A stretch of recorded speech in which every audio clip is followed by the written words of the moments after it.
Installing the adapter for Mazda 10-pin. Step 1. Remove the cover.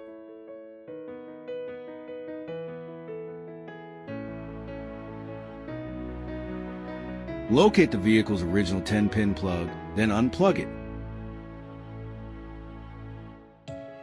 Step 2. Connect the Y cable. Take the Y cable from the package. Plug the Y cable's 10-pin connector into the vehicle's original port. Connect the vehicle's original 10-pin connector to the 10-pin port on the Y cable.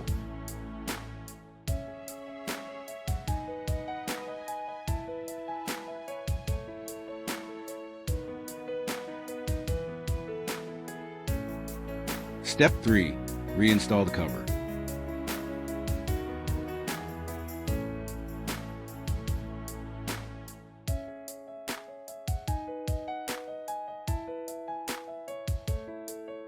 Let's mount the adapter to the cover.